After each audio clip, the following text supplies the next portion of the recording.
Hello, and welcome to the Petticoated Swashbuckler. My name is Maren, and today we are making a day dress.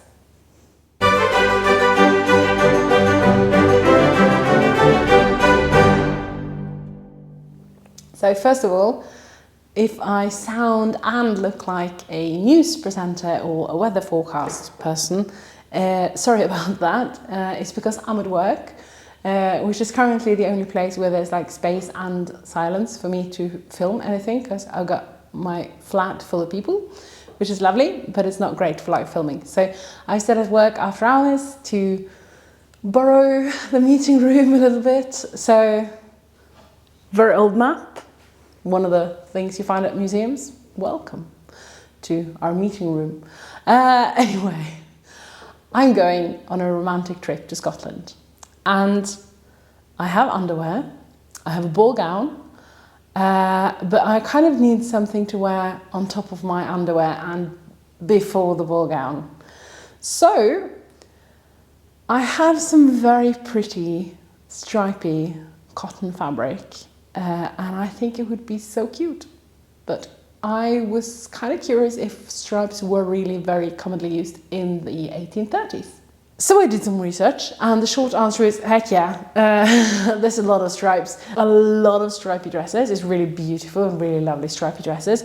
A lot of them seem to have some sort of diagonal or like crisscross stripe placement on the bodice. I even found one or two that were most likely crossover bodices, and I do love a good crossover bodice. I found a few examples, so I decided to have a go. However, there was this one very specific detail that I wanted to include, because I found this sleeve at the Victoria and Albert Museum when I was there in May, and I love the tiny pleats and the braided trim, and it's beautiful. I want it. So I'm going to try and make it. I began by drafting a pattern for a crossover bodice and a layer bottom sleeve. I tried two different sleeves. One is drafted from a book. The other is actually an 1890s sleeve. The bodice pattern is the one that I drafted last year, but I adapted it to a crossover front. I made a mock-up, I tried it on and adjusted the fit. Both sleeves work fine, but I think I prefer the drafted one to the 1890s one. And I do love the crossover. I then cut the front and back linings and fronts, backs, sleeves and skirts from the striped cotton. The back and side pieces I flatlined. The front linings were finished with hemmed edges. This will be the inner closure of the bodice. I'm not sure this is how a crossover bodice would have been made in the 1830s, but it's how similar dresses were made before and after, so it's plausible. I then made up the fronts and basted the front linings to the sides and the arm size. Then I stitched the bodice together. I used a little bit of green silk piping, another leftover from another project, on the back seam. I also piped the armholes because I think it looks so neat. Then came the time to make the sleeves. I began by cutting green silk bias tape in two and stitching together and turning to make little tubes. The tubes were then plaited into two braids, and the top of each sleeve was pleated to fit the size of the arm side, and I then stitched braids to the pleats just to keep those down. The lower part of the sleeves were gathered slightly to fit my underarm, and the gathering threads were covered by strips of fabric like in the original. And the cuffs were piped. All of that done, I could finish the sleeves.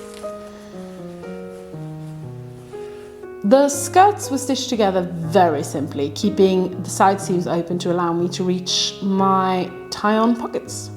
The skirts were hemmed with bias tape and pleated to fit the bodice. To tie everything together, I decided to pipe the entire way around the neckline opening and down the skirt opening that will be visible. I then put everything on to measure where the skirts would fit. I stitched the front opening closed, leaving only a smallish bit unstitched at the top. The only thing left, apart from attaching closures, is to make a belt. This was kind of more fiddly than I thought it would be. I ended up piping it all the way around and placing some lightweight buckram into the belt to keep it from scrunching up. I attached a nice round buckle, and then I was ready to try my dress on.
I am so happy with this. I think it looks really cute, and I love the stripes, and I do love the crossover bodice. I know that people, it's not like only rich people in the past could have clothes that closed in the back. I know that back closures are historically accurate. I know most people would have someone around, like a husband, a sister, a maid, a daughter, to help them with the back closures. I know all of these things, I just don't like back closures. I find them fiddly. I enjoy being able to get in and out of my clothes on my own. So yeah, I'm happy with the crossover bodice. It makes it very easy to get in and out of this dress. I also think the stripes are really flattering when they're diagonal that way. So that's my day dress. I hope you like it. Next time I'll be tackling loungewear, but until then, bye!